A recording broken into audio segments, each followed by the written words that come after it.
Hello friends, welcome back to my YouTube channel the speaking stars. मैं हूं आपकी astro friend Shivani. आशा करती हूं आप जहां भी हैं मस्त हैं, स्वस्थ हैं। इसी आशा के साथ आज का टॉपिक जिस पे हम बात करने वाले हैं वो है मेरी moon in the different houses series का नेक्स्ट टॉपिक, जो कि है moon in the 8th house. जब मून आपके 8वें भाव में होता है, आपका जो असेंडेंट चार्ट है यानी कि जो लगन चार्ट है उसमें आपके 8वें भाव में जब मून होता है तो उसका प्रभाव आपके ऊपर कैसा पड़ता है और उसका जो एस्पेक्ट है उसका प्रभाव कैसा पड़ता है, इस वीडियो में हम ये जानने वाले हैं। उससे पहले मैंने 1, 2, 7 हाउसेस में मून का इफेक्ट बताया। अगर आपने नहीं देखा है तो नीचे दिए गए डिस्क्रिप्शन बॉक्स में आप देख सकते हैं। तो इससे पहले जल्दी से मेरे चैनल को सब्सक्राइब कर दीजिए। आप लाइक, शेयर और कमेंट भी कर सकते हैं। पर्सनली कुंडली रीड करवानी है तो दिए गए नंबर पर आप संपर्क कर सकते हैं। तो चलिए दोस्तों, शुरू करते हैं आज की वीडियो के साथ। मून रिप्रेजेंट करता है आपके माइंड को, यानी आपके जो भी इमोशंस हैं, क्योंकि मरकरी जो है वो बेसिकली आपके माइंड को डिनोट करता है। आप जैसे सोचते हैं वो, लेकिन ये जो है वो आपका माइंड का वो पार्ट है जो इमोशंस से इन्फ्लुएंस्ड है।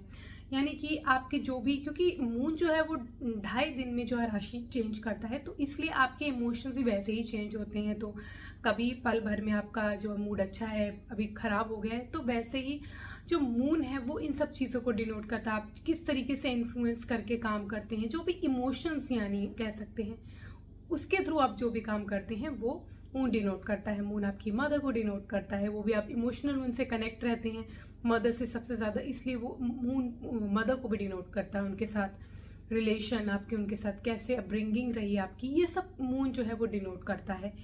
मून जो है वो आपके जो भी आप सोच रहे होते हो, क्योंकि आपके इमोशंस ही आपका जो भी रिजल्ट होता है, जो भी आप करते हो वो आपके इमोशंस से कहीं ना कहीं इन्फ्लुएंस होकर करते हो, तो वो सब उसी से डिनोट होता है।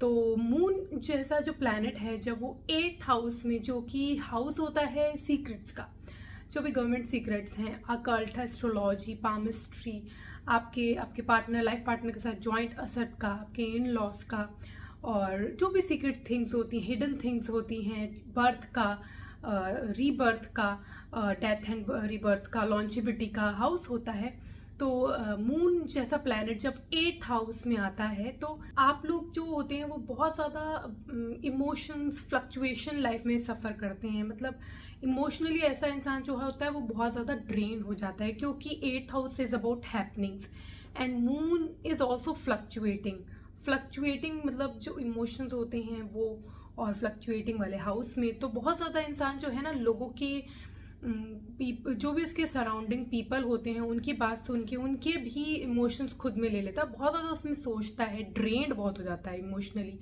इतना ज़्यादा सोच के अपनी चीज़ें जो है, अपनी इमोशंस के थ्रू अपनी हेल्थ को भी सफ़र कर लेता है। तो इनको थोड़ा सा कम सोचना चाहिए। इनकी नेचर ही ऐसी होती है कि बहुत ज़्यादा डीप थिंकर होते हैं, चीज़ में इन्वॉल्व हो जाना, इमोशंस हर जगह लगा देना। तो ये सब चीज़ें जो है इनको डीपली कनेक्ट, जो प्रॉब्लम्स हैं वो क्रिएट करती है, क्योंकि इनका इंटरेस्ट होता है लोगों की सीक्रेट जानने में, डीप चीज़ें जानने में कि क्या चल रहा है किसी की लाइफ में, जो कि इनको कहीं ना कहीं कुछ ना कुछ तरीके से जो है वो प्रॉब्लम क्रिएट करता है, क्योंकि बहुत ज़्यादा ओवर थिंक करने वाले होते हैं। तो चीज़ें जो है वो इनके माइंड पे अफेक्ट करती हैं, स्पेशली अगर ये अफ्लिक्टेड है और जो 1st, 4th, 7th and 10th house में कोई ऐसा प्लैनेट नहीं है जो आपके लगन को पॉजिटिवली अफेक्ट कर रहा है, तो यहाँ पे जो मून है वो आपको बहुत बैडली इफेक्ट करता है। और ऐसा इंसान जो है वो बहुत सोच के अपनी जो लाइफ की एक्सपेक्टेंसी है उसको भी कम कर देता है। तो बहुत ज़्यादा ऐसे लोगों को नहीं सोचना चाहिए, इनको फोकस करना चाहिए, मेडिटेशन करना चाहिए और बहुत ज़्यादा इन चीज़ों में इन्वॉल्व नहीं होना चाहिए। तो इन लोगों का पॉजिटिव पॉइंट ये होता है कि they are very good healer. तो नर्स का प्रोफेशन, डॉक्टर का प्रोफेशन, स्पेशली ऐसी जगह में इनका यूज़ बहुत अच्छा होता है जहाँ पे एकदम से कोई प्रॉब्लम आए, अराइज हो, तो इन लोगों की हेल्प लो। तो ये बहुत अच्छे हेल्पर होते हैं, यानी कि इमरजेंसी वाली सिचुएशन में दे कैन हेल्प पीपल, तो वहाँ पे बहुत अच्छे हेल्प करते हैं। एंड अगर इनको ऐसे कोई सीक्रेट जो एजेंट हो सकते हैं, एस्ट्रोलॉजर हो सकते हैं, क्योंकि 8th house is about getting into knowing about the secrets of life, जो कि एस्ट्रोलॉजी भी है, क्योंकि आपकी लाइफ में क्या हुआ है, पास्ट और प्रेजेंट आपका वो जान के बताते हैं, तो वो भी कहीं ना कहीं 8th हाउस से कनेक्टेड रहते हैं। तो इसलिए ये लोग जो होते हैं एस्ट्रोलॉजी में बहुत ट्रस्ट करते हैं, और इनकी जो मदर का इनके साथ रिलेशन होता है वो कुछ ऐसा होता है कि अगर यहाँ पे मून की डिग्निटी अच्छी है तो बैलेंस्ड होता है, लेकिन अगर यहाँ पे मून की डिग्निटी अच्छी नहीं है तो मदर बहुत सफ़र करती है अपनी लाइफ में, और इनको अपनी मदर और इनके बीच में कोई सीक्रेट हो सकता है, या मदर कोई ऐसा सीक्रेट हो सकता है छुपा रही हो इनसे जो इनको पता ना हो। तो इनकी लाइफ में, क्योंकि इनकी अपब्रिंगिंग में कुछ ऐसा हुआ होता है कि ये लोग लाइफ में जो होता है काफ़ी सफ़र करते हैं, मतलब इन टर्म्स ऑफ, क्योंकि ये बहुत ज़्यादा सोचते हैं चीज़ों में, तो कोई भी चीज़ होती है इनको बहुत ज़्यादा लग जाती है। एंड जब इनको कोई चीज़ बहुत ज़्यादा हर्ट करती है तो ये उस पर ओवर थिंक करने लग जाते हैं, जो कि इनको बहुत ज़्यादा, जैसे मैंने बताया, इमोशनली ड्रेन कर देती है। तो लाइफ में इनकी इतनी सफरिंग्स होती हैं, इतने ये लोग चीज़ें अपनी लाइफ में झेल चुके होते हैं इमोशनली, चाहे वो अपने जो पार्टनर है, 8th हाउस कहीं ना कहीं आपके इंटरनल रिलेशन को भी बताता है आपके पार्टनर के साथ। उनके साथ भी अगर यहाँ पे अच्छा बॉन्ड नहीं है तो उनके साथ उनके रिलेशन को अफेक्ट होता है। और बाद में ये क्या करते हैं, क्योंकि अगर स्पिरिचुअलिटी का साथ ले, अगर ये रिलीजियस फेथ वाले हों, तो ये एक बहुत अच्छे हीलर एडवाइज़र बन सकते हैं, क्योंकि इनको पता होता है कि कहाँ से प्रॉब्लम्स अराइज हो सकती हैं। क्योंकि ये अपनी लाइफ में खुद एक्सपीरियंस कर चुके होते हैं वो चीज़ें बहुत ही यंगर एज से। तो धीरे धीरे जब ये लाइफ में आगे बढ़ते हैं तो इनको मैच्योरिटी लेवल जब अटेन करते हैं, चीज़ों की सफरिंग से मतलब सह के, मतलब चीज़ें अपनी लाइफ में अपने एक्सपीरियंस करके, तो ये लोगों को अच्छा एडवाइस कर सकते हैं। बहुत नर्सिंग अच्छी होती है इनकी, क्योंकि जो भी ये चीज़ करते हैं बहुत डीपली करते हैं और इनको लोगों के साथ जुड़ना बहुत अच्छा लगता है। तो अगर ये ऐसी कोई प्रोफेशन में है जहाँ पे इनको लोगों की माइंडसेट को रीड करना है और वहाँ उससे उनको हील करना है उसके थ्रू, तो ये बहुत अच्छा काम करते हैं। क्योंकि इनका जो मोटिव ये होता है कि जो भी इंसान इनके पास आया है, चाहे वो कोई भी प्रॉब्लम लेके आया हो, तो उसको प्रॉपरली उसकी हर जो जड़ तक जाना और फिर उसको हील करना। दैट्स वाई मैंने बताया कि ये बहुत अच्छे हीलर होते हैं। तो इनके ये जो चीज़ें होती हैं वो इनको पॉजिटिवली आगे बढ़ाती है, क्योंकि जब ये दूसरों को हील करते हैं तो इनको सेटिस्फैक्शन महसूस होती है। क्योंकि इनकी खुद की प्रॉब्लम ये होती है कि बहुत ज़्यादा ओवर थिंक करते हैं, तो ये हेल्प भी कर सकते हैं उन लोगों को।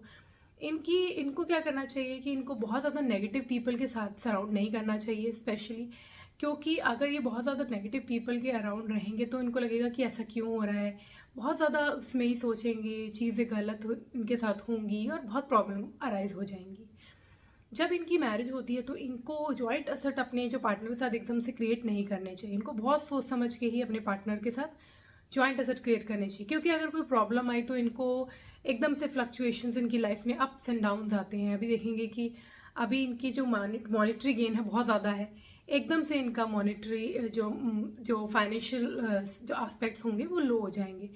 तो इनके क्या होता है कि लाइफ में फ्लक्चुएशंस बहुत होते हैं, तो उसी तरीके से इनको डील करना चाहिए। इनके इन लॉज, क्योंकि 8th हाउस इन लॉज का भी होता है, तो इन लॉज के साथ भी इनके रिलेशन जो है वो फ्लक्चुएटिंग रहते हैं। अभी बहुत अच्छे हैं, अभी थोड़ी देर में बहुत ख़राब हो जाएंगे। बहुत ज़्यादा फ्लक्चुएटिंग रिलेशन रहना, चाहे वो आपके पार्टनर के साथ हों चाहे इनके, तो ये जो चीज़ें हैं वो भी आपको कहीं ना कहीं अफेक्ट करती हैं। तो ऐसे लोग जो होते हैं बहुत, उनको क्या करना चाहिए कि कोई भी डिसीजन ले सोच समझ के लिए, जल्दी अटैच ना हो, और बहुत ज़्यादा ओवर थिंक इनको बिल्कुल नहीं करना चाहिए। जितना ज़्यादा हो सके स्पिरिचुअलिटी का सहारा लेना चाहिए, मेडिटेशन करना चाहिए।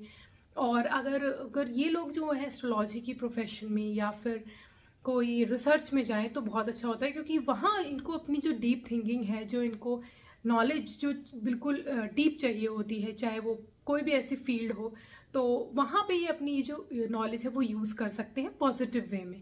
तो ऐसी फील्ड इनको ज़्यादातर प्रेफरेबल होती है।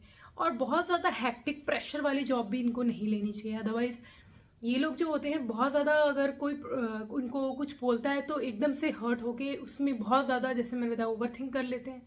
तो इनको प्रोफेशन भी ऐसा रहना चाहिए जहाँ पे ये ईज़ में रहें, जहाँ लोगों के जैसे रिजॉल्व कर ले इशू, क्योंकि वहाँ से इनको क्या होता है, एक सेंस ऑफ मोटिवेशन मिलती है। दे बिलीव कि इनको ये लोगों की हेल्प कर रहे हैं और वहाँ इनको अच्छा फील होता है।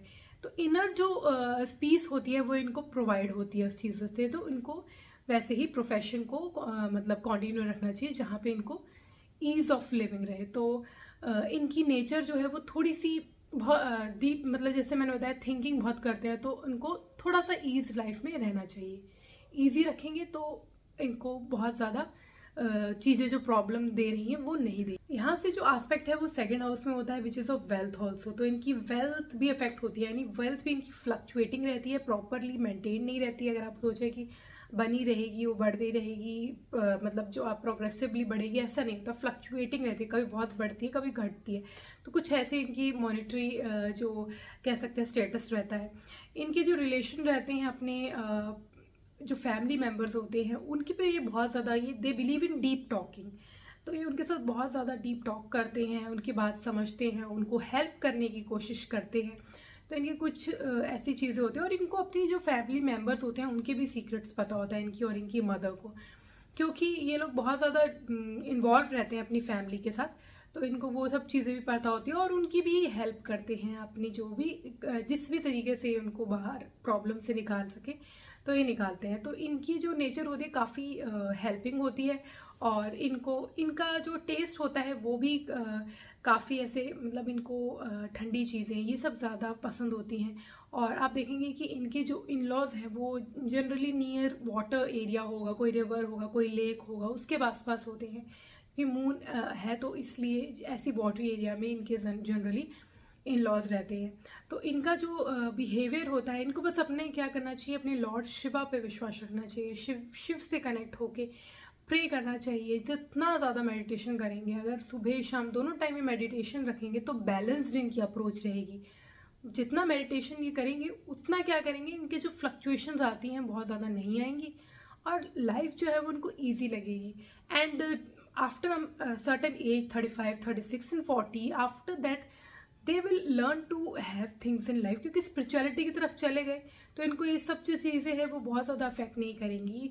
जो इनको पता है सफरिंग से ऊपर जो होता है वर्ल्ड होता है, वहाँ पे उससे डीपली कनेक्टेड हो जाएंगे which is of another world, जो कि इनको कहीं ना कहीं फ़ायदा देगा। तो इनको स्पिरिचुअल रहना चाहिए, बहुत ज़्यादा मेडिटेशन करना चाहिए, फिजिकल एक्टिविटी में भी इन्वॉल्व होना चाहिए, ताकि फिजिकल एक्टिविटी में इन्वॉल्व रहेंगे तो इनका माइंड जो है वो बहुत ज़्यादा इन चीज़ों में ज़्यादा इन्वॉल्व नहीं रहेगा, which is going to help you them, मतलब help them in further things की, मतलब बैलेंस रहेगा।